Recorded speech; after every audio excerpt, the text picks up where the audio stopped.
Que la paix de notre Seigneur Jésus-Christ, l'amour de Dieu le Père et la communion du Saint-Esprit soient avec vous tous. Au nom de Jésus-Christ. J'espère que vous allez très bien, que vous portez très bien. Que Dieu soit loué, que Dieu soit exalté, apprécié pour ses refaits dans la vie d'une personne. Peut-être si c'est une personne pour laquelle Dieu a engagé ce programme, parce que Dieu voulait délivrer la personne, parce que Dieu voulait élever la personne, parce que Dieu voulait briser les sceaux de malédiction dans sa vie, que Dieu a voulu. D'une manière ou d'une autre, que Dieu soit loué pour avoir inspiré ce programme pour aider une personne. Le ciel vous favorise au nom de Jésus-Christ. Pendant que je prie ce matin, je déclare et je décrète tel que la Bible dit que ce qui n'est jamais monté dans le cœur de l'homme, que c'est ce que l'Éternel planifie pour l'homme. Je prie que ce que tes yeux n'ont jamais vu, ce que tes oreilles n'ont jamais entendu, ce que tu n'as jamais touché par les mains, que Dieu les prépare pour toi, pour ta maison, pour ta carrière, au nom de Jésus-Christ. Et que cela soit que les projets tels que Dieu voulait bénir Abraham, et il a fait que les cornes du bélier sont retenues par les cordes ont été liées, parce qu'Abraham, un vieillard, ne pouvait pas lutter avec un bélier encore. Et Dieu même l'a déjà maîtrisé, que tout ce qui veut que ta bénédiction te tue, que ta bénédiction te détruit, que Dieu maîtrise ça, que Dieu lit ça avant que ça n'arrive vers toi au nom de Jésus-Christ. Certains, c'est leur bénédiction qui les a tués. C'est le jour où ils ont payé une nouvelle moto, une nouvelle voiture, que l'accident est arrivé, ils sont morts. Ça signifie que leur bénédiction, il y a la mort à l'intérieur, il n'y a pas une protection. Mais toi, tu es protégé. Ta bénédiction ne va pas te détruire.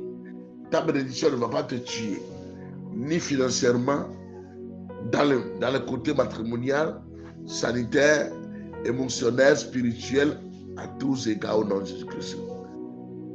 Ceux qui témoignent n'ont pas deux têtes.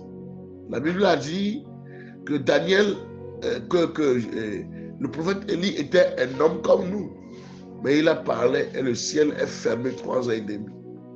Et il a encore reparlé et les miracles ont eu lieu. Que Dieu opère un miracle dans votre vie, que vous n'allez jamais oublier au nom de Jésus-Christ.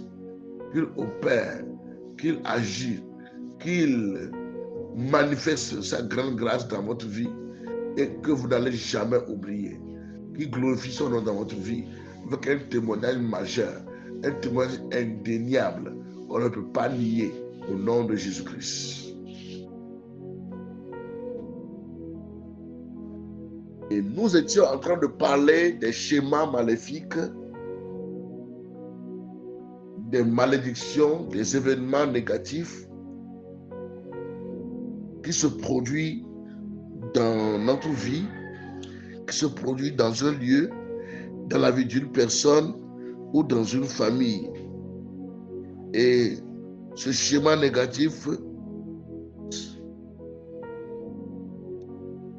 qui est issu de nos mauvaises fondations, de nos mauvaises origines, qui nous réclament, qui nous combattent.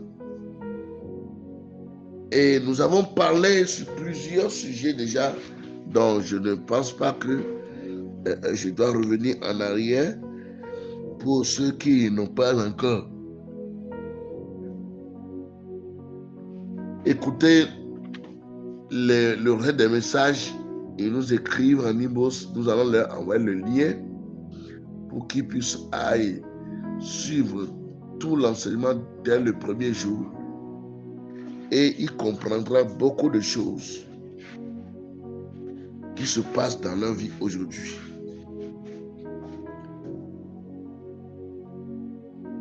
Il existe des tendances, des choses qui se passent chez vous et qui ont forcément une origine. Ce qui vous combat vient non forcément de l'extérieur de vous, mais à l'intérieur de vous. Parce qu'il existe des tendances dans certaines familles où personne ne peut exceller, où personne ne peut se marier, où personne ne peut vivre le bonheur, où personne ne peut rester élevé du matin jusqu'au soir de sa vie. Des choses bizarres commencent à se passer, se produisent dans leur vie, à telle enseigne que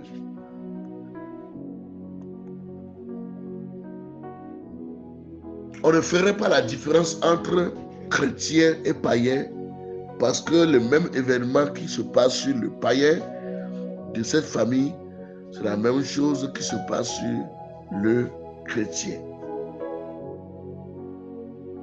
Et tout le monde est au même endroit, au même niveau. Et dans certaines familles, peu importe leur effort pour s'éduquer, personne ne devient brillant.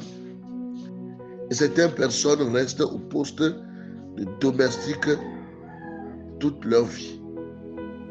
Dans certaines familles, tous les enfants vivent dans la même maison que leurs parents. Les enfants grandissent, se marient, accouchent et élèvent leurs enfants dans la maison familiale. Les filles avec leur mari et les fils avec leurs femmes restent dans la même maison que leurs parents. Ou bien les filles se marient, elles reviennent toujours à la maison. Personne ne songe à quitter la maison familiale. Et il existe une force maléfique qui parraine ce mauvais schéma de stagnation, ce mauvais schéma que les gens reproduisent. Ce n'est pas une bonne chose. Et ces schémas démoniaques sont réels dans la vie de plusieurs. Les témoignages que j'ai envoyés dans le groupe prouvent certaines choses qui se passent dans les familles. Vous pouvez relire les témoignages pour hier que j'ai encore envoyé, qui est tellement bouleversante. Vous pouvez le lire encore, le relire encore, le relire encore et voir comment la méchanceté est à son degré de haut niveau. Et les gens pouvaient même prendre soin des animaux. Quand tu touches un animal, on peut te convoquer parce que tu as tué ceci, mais ils n'ont pas le cœur qui est vivant lorsqu'il s'agit d'aller tuer un humain semblable à eux. Lorsqu'il s'agit d'aller affronter, ça ne leur dit plus rien.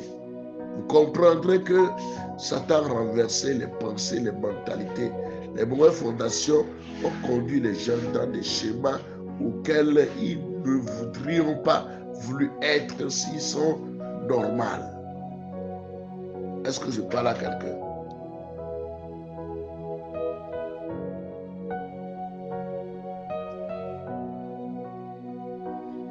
Et peut-être que toi aussi, tu as commencé à observer que ce qui s'était passé sur votre père, votre grand-père, un oncle, un cousin, une cousine, une tante, que la chose là a commencé aussi par arriver dans ta vie. Ce qui est arrivé à votre père, à votre mère, ou à vos frères et sœurs, ça peut vous arriver aussi. Ou peut-être que cela est en train de frayer un chemin pour vouloir arriver. Si cela a commencé avec quelqu'un, je voulais t'annoncer que cela peut terminer aussi avec vous. Et votre responsabilité, c'est de vous engager dans des prières dangereuses et de sortir de ce mauvais schéma, de cette mauvaise origine ancestrale, comme celui de la maison d'Élie qu'on a vu hier, à cause d'un acte que le grand-père Élie a posé. Ses enfants vivaient n'importe quelle vie, mais il n'a pas le courage de les corriger. Et les enfants s'envautraient dans le péché, couchaient avec les gens, ils faisaient toutes sortes de vies, jusqu'à ce que la colère de Dieu tombe sur cette maison. Oh Jésus, fais grâce à notre génération, fais grâce à nos familles. La plupart leurs problèmes qui peut être traité amicalement ne pouvaient pas, parce que l'ennemi a déjà transporté le problème à autre niveau. N'eût été la grâce et la miséricorde de Dieu, il y aurait déjà un divorce, parce que il se voit en train de répéter les mêmes modèles préétablis déjà. Oh Jésus. Mais si cela a commencé avec quelqu'un, ça peut aussi s'arrêter à ton côté si tu te lèves pour prier. J'ai dit quoi? Quand cela est arrivé par une personne, ça peut aussi se terminer par toi. Ça peut s'arrêter par vous. Si vous pouviez prier, vous pouviez vous lever pour exercer l'autorité que Dieu vous a accordée. C'est très important. Il y a un jeune homme qui a été localisé par l'Esprit de Dieu lors d'un service prophétique. Et ce jeune homme travaillait avec un homme depuis 10 ans. Et alors qu'il était temps pour son patron de le récompenser, son patron est mort mystérieusement. La même chose est arrivée à son frère jumeau dans un endroit différent. Son frère a travaillé pendant 10 ans sous la direction d'un homme, et quand il était temps pour son patron de le récompenser, l'homme est également décédé. Vous voyez déjà les choses qui se passent sur certaines personnes. Leur sœur s'est mariée avec un homme riche qui était importateur, qui importe des produits pour le commerce. Des années plus tard, le mari a tout perdu et est devenu conducteur de Zemidja.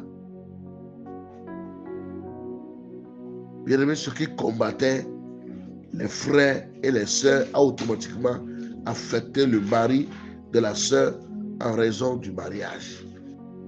Lorsque vous ne traitez pas une malédiction qui vous sévit et vous vous mettez en alliance avec un homme ou bien avec une femme, qu'est-ce qui se passe? Vous le contaminez automatiquement avec la malédiction, parce que le sexe unit deux personnes, le sexe unit deux individus, le sexe fait de deux personnes une seule chair.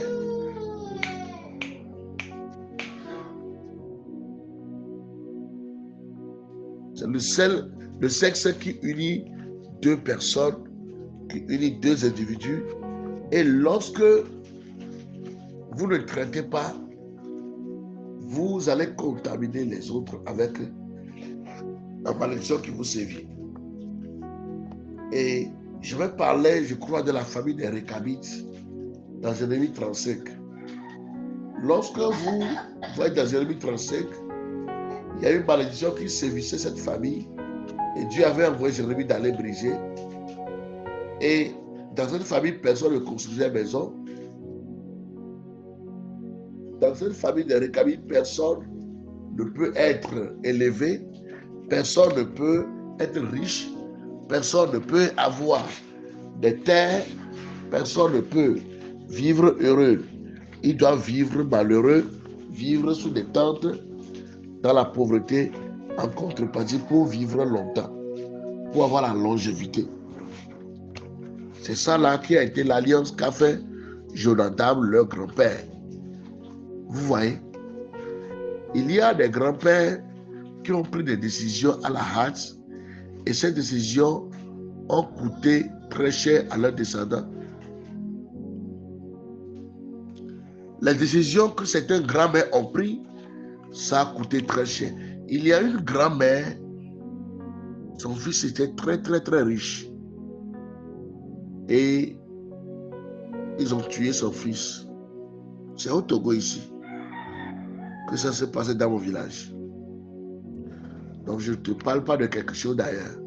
Je parle dans mon village. Et la grand-mère, très fâchée, a pris des libations et elle a parlé à la terre. Elle a dit, c'est parce que dans cette famille, c'est parce que quelqu'un est riche dans cette famille qu'on l'a tué. Donc, je ne veux plus que quelqu'un soit encore tué de cette manière. Donc, personne d'autre ne deviendra riche pour qu'on les tue pour moi dans cette famille. Elle vient de sceller les destinées comme ça. Elle vient de sceller les gloires comme ça. Elle vient d'attacher, de lier toute sa lignée comme ça. Elle vient de condamner sa lignée comme ça à la pauvreté, à la misère. Allez voir cette famille. Oh Jésus, ils sont très très intelligents. Mais la richesse les a fuis. Ils sont très très intelligents. Mais on dirait la richesse, la pauvreté est devenue leur membre de famille. Je prie pour quelqu'un sous le son de ma voix. Je ne sais pas ce que ton grand-père a dit. Je ne sais pas les décisions qui ont été prises à la hâte par ta grand-mère ou par un oncle, une tante. Et ça a affecté les vies jusqu'à toi. Je ne sais pas quelle décision ton père avait prise. Je ne sais pas les paroles qui étaient sorties dans leur bouche, les imprécations, les souhaits de malheur. Les souhaits de malheur qui s'étaient passés. Je ne sais pas les problèmes qui ont amené à ce qu'ils ont pu parler et ont décrété des paroles qui ont scellé le destin de plusieurs. Mais je sais une chose, l'onction brise le joug. Je proclame ce matin que leur joug soit brisé sur ta vie. Que le joug soit brisé. La malédiction soit brisée. Soit ôtée. Soit brisée. Soit ôtée. Soit brisée. Soit ôtée. Soit brisée. Soit ôtée. Soit brisée. Soit ôtée. Soit brisée. Soit ôtée. Soit brisée. Soit ôtée. Soit brisée au nom puissant de Jésus-Christ. Ah, quand tu entends l'histoire de cette famille, c'est que tu oublies pour toi. Il y a une dame aussi, elle a décrété comme ça parce que elle, son mari l'a tellement aimé et sa co-épouse sorcière tuer ses enfants. Tuer ses enfants jusqu'à un seul était resté en vie. Et elle-même, on l'a rendu malade, misérable. Et elle a parlé, elle a dit, plus jamais aucun de ses descendants ne sera aimé par son mari pour que ça devienne la mort, ça devienne des problèmes pour lui. Elle vient de sceller comme ça la destinée de toute sa descendance au mariage. Ses descendants qui sont des filles, aucun homme ne les aime. Et ils reviennent toujours à la maison, à la grande famille. Elles sont tous revenus à la maison. Pourquoi? Parce que la parole qu'elle a déclarée a fait que aucun homme les aime. Et c'est la souffrance est tellement, la souffrance est grande qu'elles sont obligées de s'esquiver, de s'échapper pour se retrouver encore à la maison. C'est ce qui fait aujourd'hui que plusieurs, vous n'êtes pas aimés dans le mariage. Plusieurs, les grands-mères, les tantes, eux tous sont revenus à la maison. Ah, je prie pour toi. que cette malédiction meure au nom de Jésus-Christ. Tu deviens le terminus de cette malédiction. Je les brise dans ta vie. Je les anéantis dans ta vie. Qu'ils soient ruinés, qu'ils soient anéantis, qu'ils soient ruinés, qu'ils soient anéantis, qu'ils soient détruits. Au nom puissant de Jésus-Christ, j'ordonne à la restauration divine de descendre en toi. Que le sang de Jésus-Christ descende en toi pour désactiver ces malédictions, pour désactiver ces imprécations, pour désactiver ces malédictions, désactiver ces imprécations au nom puissant de Jésus-Christ. Il y a tellement de réalités dans nos familles que vous ne devriez pas les prendre à la légère. Des réalités mystiques, des réalités tellement démoniaques, tellement... tu ne sais pas comment l'expliquer. Tu ne sais comment l'expliquer. Il y a...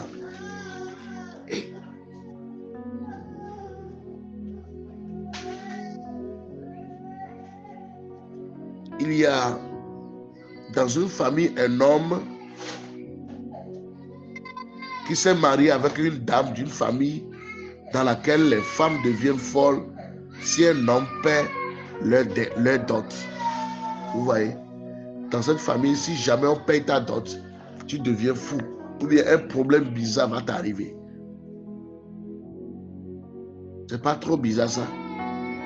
La dot, c'est ce qui se fait. C'est ce qui se fait quand une femme est épousée. Mais voilà que quelqu'un est épousé et on paie sa dot et c'est la mort qui vient prendre la personne. La folie qui vient prendre la personne. Une maladie bizarre. Et comme c'est l'habitude pour contracter un mariage, le jeune homme est allé voir la famille de la jeune fille et son père l'a appelé pour confirmer s'il était bien l'homme avec qui elle voulait se marier. Et au moment où elle a dit oui, elle a commencé à se comporter de manière étrange. Cette allure anormale à la veille de son mariage avait été manifestée lors. Ouais. Et c'est ainsi aussi qu'à la veille du mariage, la folie a commencé à arriver. Et c'est la même chose qui se répétait dans la vie de plusieurs. Vous allez voir que certains, c'est à l'approche de leur mariage que des choses bizarres commencent à se passer. C'est quand l'homme promet le mariage que des choses bizarres commencent à les arriver. La maladie, la mort, ou quelque chose arrive à l'homme, il décide, bon, je ne veux plus t'épouser.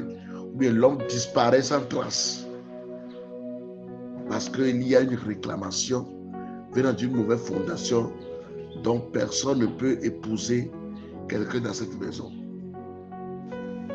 Combien de relations plusieurs ont, mais ça n'a jamais abouti au mariage. Vous pouvez trouver des gens qui vont vous faire le mougli. Des gens qui vont juste abuser de vous, mais le jour où les gens vont décider de vouloir vous épouser, c'est danger. Il y a des fondations dans votre vie qui vont vous réclamer, des démons qui vont réclamer. Il y a une fille à Lomé, ici, dont mon fils, le pasteur Abraham, avait prié pour elle. Elle dit que si c'est pour sortir avec les hommes, pour juste faire de l'amour, il n'y a pas de problème.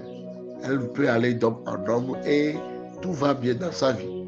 Jusqu'au jour où l'homme va dire, ok, maintenant je vais t'épouser. Il dit, les catastrophes commencent à arriver dans sa vie. Les problèmes commencent à arriver dans sa vie.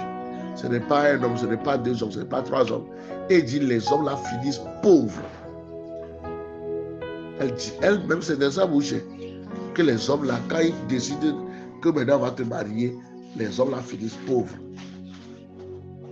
Elles finissent pauvres. Et elle est abandonnée. Vous voyez ce qui se passe sur certaines personnes. Lorsqu'on veut les aider, les problèmes se passent, des problèmes arrivent dans la vie de leur aide destinée. Lorsque vous voyez le fou de Gadarat, Jésus et ses disciples qui voulaient aller le sauver ont failli être noyés dans la mer, ont failli périr, ont failli perdre leur vie, non seulement leur vie, mais leur bien qui est le bateau. Parce que s'il n'était pas la puissance de Dieu, et si c'était noyé, l'homme allait rester fou, parce que les démons, les esprits qui voulaient qu'il soit dans les situations ne voudront jamais laisser ceux qui seront ses bienfaiteurs libres. C'est alors que beaucoup de personnes, les aides destinées se sont déclarées, les gens se sont dit qu'ils vont vous aider. Mais c'est au moment où ils ont dit qu'ils vont vous aider que des choses mystérieuses ont commencé à les arriver, ils ont peur et ils vous ont laissé tomber. Combien de promesses les gens vous ont fait, mais ils n'ont jamais tenu parce qu'ils ont peur, parce qu'il se peut que des malheurs commencent à les frapper. Certaines situations commencent à les arriver. Et jusqu'à ce temps, ils remarquent me dire, à chaque fois que je vais aider cette fille-là, à chaque fois que je vais aider cet garçon, cet homme, ce papa-là, c'est telle chose qui se passe sur moi. Ma famille est tombée, telle chose m'est arrivée, et puis il te laisse.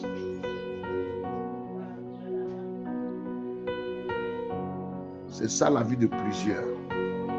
Tous ceux qui veulent les aider à sortir de leurs problèmes sont attaqués. Tous ceux qui veulent les aider à sortir de leurs difficultés sont attaqués.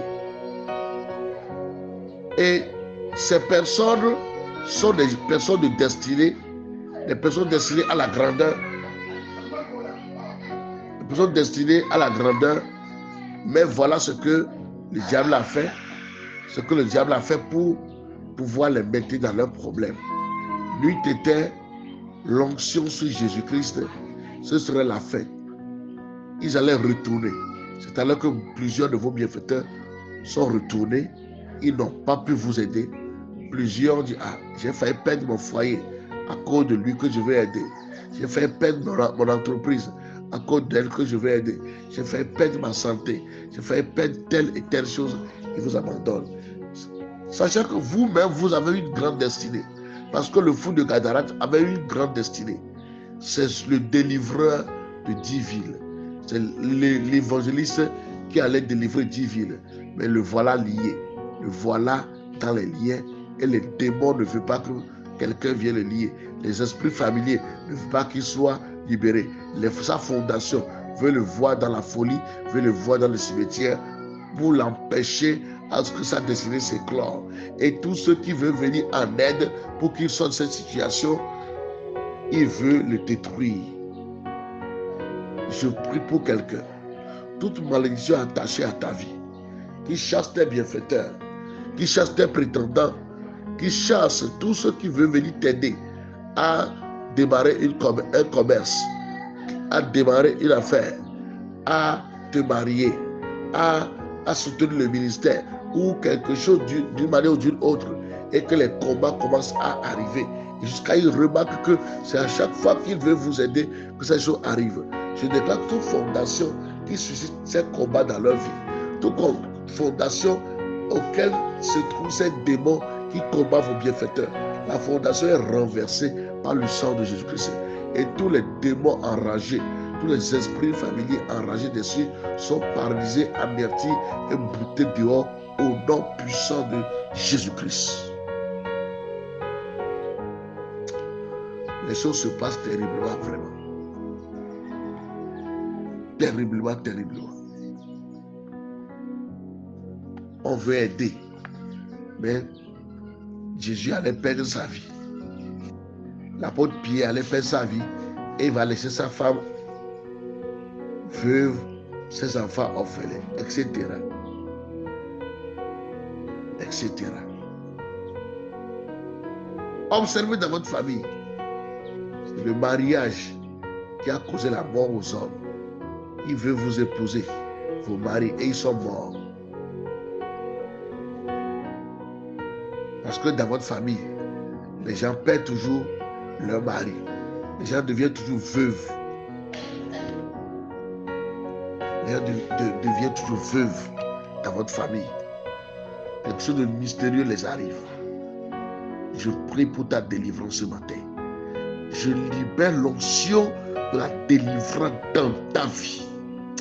Ah, Ragado Shekatabraya. Lumalanto kubregedista. Lontogo polo steke libraya mandos. Ragoste keteli gabro maragadia. Lumante sta cobra. Lagos yante filigados. Mande clorica supra yande religedia. La rada basotoya. Que le ciel se lève, que le ciel se mobilise spécialement pour toi au nom de Jésus-Christ. Et lorsque vous voyez aussi dans la famille de Sarah, la femme d'Abraham, elle était belle de figure, belle à regarder. Rebecca, la femme d'Isaac aussi, était belle à regarder, belle de figure. Et même Isaac n'avait aucune influence dans le choix de sa femme. La femme qui lui avait été présentée comme étant sa femme était juste la femme qu'on lui a amenée. La femme de Jacob, la femme que Jacob a vraiment aimée, s'appelait Rachel. Elle était aussi extraordinairement belle. Vous voyez, le grand-père, le père, le petit-fils. Et les hommes de cette famille aimaient les femmes blondes, les femmes belles de figure. Et il n'y avait pas d'arrangement, mais c'était une habitude dans leur famille. Et quelque chose va caractériser tous ces femmes-là. Il y avait un modèle dans leur vie, dans leur famille. Et quel est le modèle? Sarah était stérile et a donné sa servante à son mari pour qu'il ait un enfant. Rebecca s'est mariée dans cette famille et est devenue stérile aussi. Rachel a suivi le même schéma. Elle était stérile et donna également sa servante à son mari pour qu'il ait des enfants. Vous voyez? L'erreur que Sarah a commise, la femme de son petit-fils, après plusieurs années, a répété la même chose, le même modèle magnifique. Des fois, ça peut sauter une génération, mais c'est produit parce que Isaac, bien vrai, sa femme aussi est stérile, mais lui, sa femme ne lui a pas proposé une autre femme. Mais jamais quelque chose s'est passé. Vous voyez? Quelque chose est toujours arrivé aussi à leur niveau. Et dans certaines familles, des générations de femmes sont violées au même âge. Je connais une famille de professeurs où 3 d'entre eux ont fini comme ivrognes.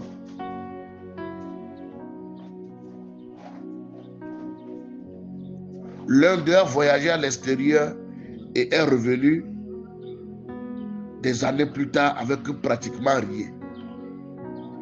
Il a décidé d'essayer l'agriculture dans sa ville natale avec le peu d'argent dont il disposait.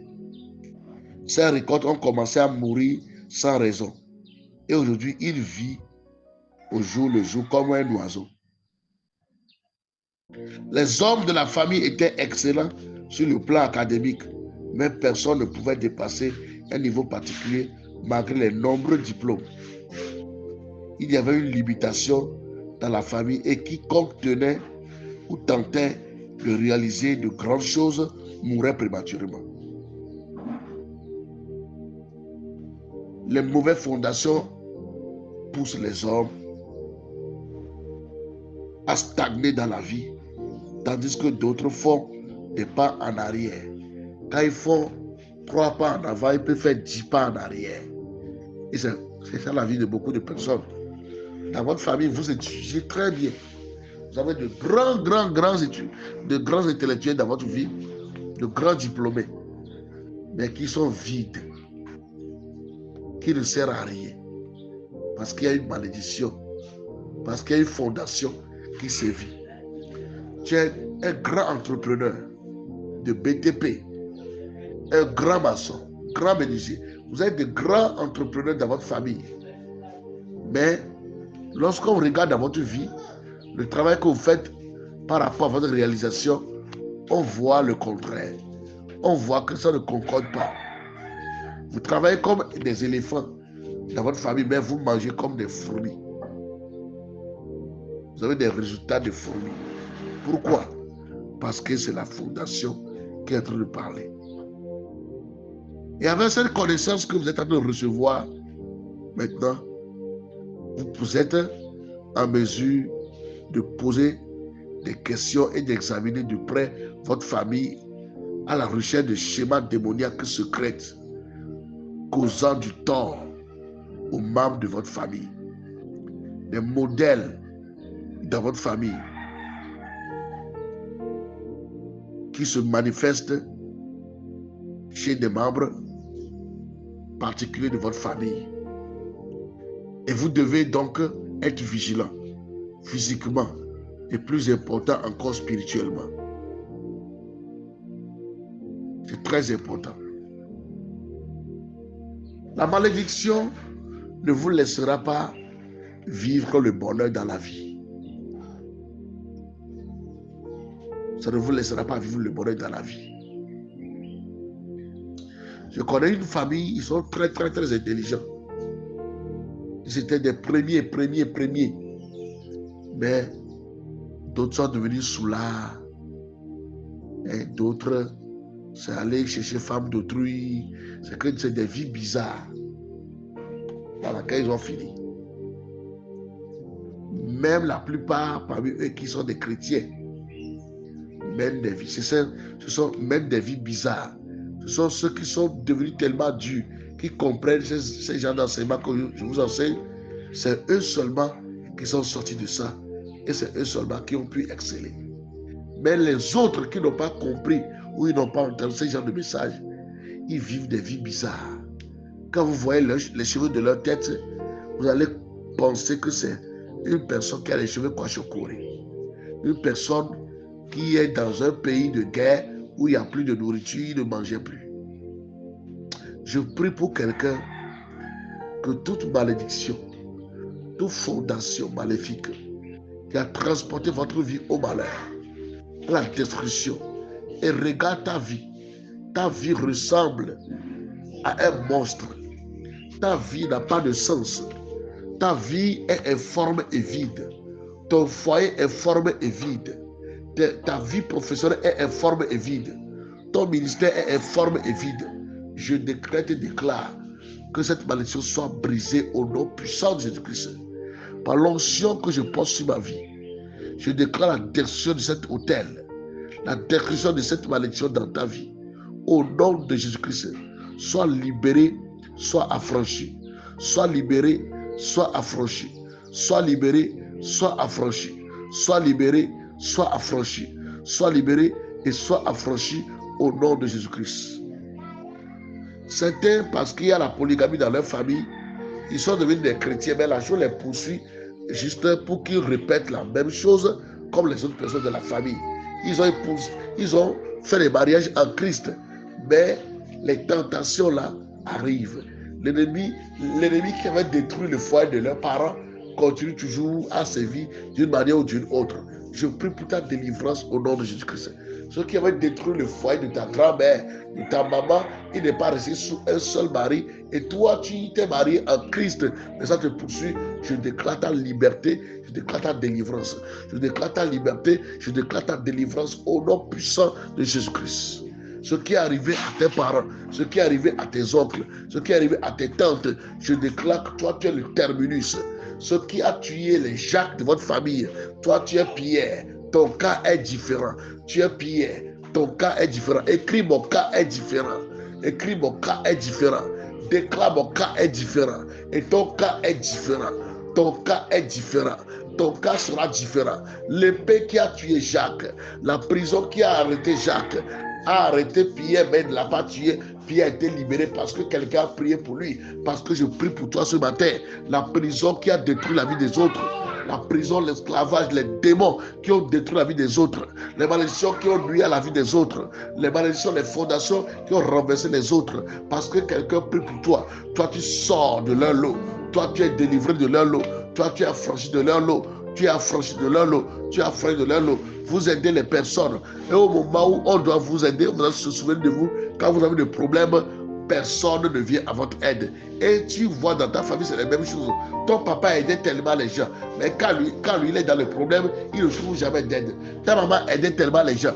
Mais quand lui il est dans le problème, elle ne trouve jamais d'aide. Vous-même, vous observez que vous faites tellement du bien aux gens. Mais lorsque votre tour arrive, vous avez des situations, personne n'a envie de vous aider. Vous êtes homme de Dieu, vous priez pour les gens, c'est quand les gens doivent vous bénir qu'ils disparaissent. Parce qu'il y a une malédiction dans votre famille qui dit que vous ne devez pas entrer dans votre bénédiction. À chaque fois que quelqu'un doit vous bénir, quelque chose se passe, la personne disparaît. Je prie et je déclare brisement de cette malédiction. Soit brisée. Toute malédiction de rejet, qui vous rejette, qui vous repousse. Les malédictions qui amènent vos bienfaiteurs à vous rejeter, à vous repousser, soit brisée, soit brisé, soit brisé, soit brisé, soit brisé. Il y a une voile que l'ennemi a pris pour voiler d'autres personnes. Il leur a donné des visages mystiques et vos bienfaiteurs ne vous reconnaissent plus parce que le diable a échangé votre visage. Il a donné votre visage à autre personne de votre famille. Et lorsque la personne est venue vous épouser, on l'a conseillé, il allait épouser ta cousine, il t'a laissé. Il est revenu de l'Europe, au lieu que c'est vous qui devez épouser, quelque chose s'est passé, il allait prendre votre meilleur ami parce que l'ennemi vous a donné autre visage. Je déclare que ce voile soit brisé, soit consumé, soit brisé, soit consumé, soit brisé, soit consumé, soit brisé, soit consumé, soit brisé, soit consumé. Je déclare la liberté, la délivrance, la liberté, la délivrance, la liberté, la délivrance soit affranchie au nom puissant de Jésus-Christ. L'esprit de non-accomplissement. Vous commencez dans votre famille des projets de belles choses, mais vous ne finissez jamais. Parce qu'il y a une fondation dans votre vie qui ne veut jamais vous voir entrer pour inaugurer quelque chose. Il est écrit, les mains de Zorobabel ont débuté cette maison et ces mains vont l'accomplir. Par cette révélation, je déclare dans ta vie que toute bonne chose que tu aurais commencé, tu vas l'achever. Tu vas finir. Tu vas l'achever. Tu as bel et bien commencé ce commerce. Tu vas achever dans la gloire. Tu as bel et bien commencé cette construction. Tu vas achever et inaugurer et vivre la paix. Tu as bel et bien commencé le ministère. Tu vas réussir. Tu as bel et bien commencé ce mariage. Tu vas réussir. Tout produit dans lequel tu es et que le diable a déjà planifié ta destruction, je déclare tu vas réussir au nom de Jésus-Christ. Dis-moi Amen et reçois. Demain matin, nous allons poursuivre. Shalom.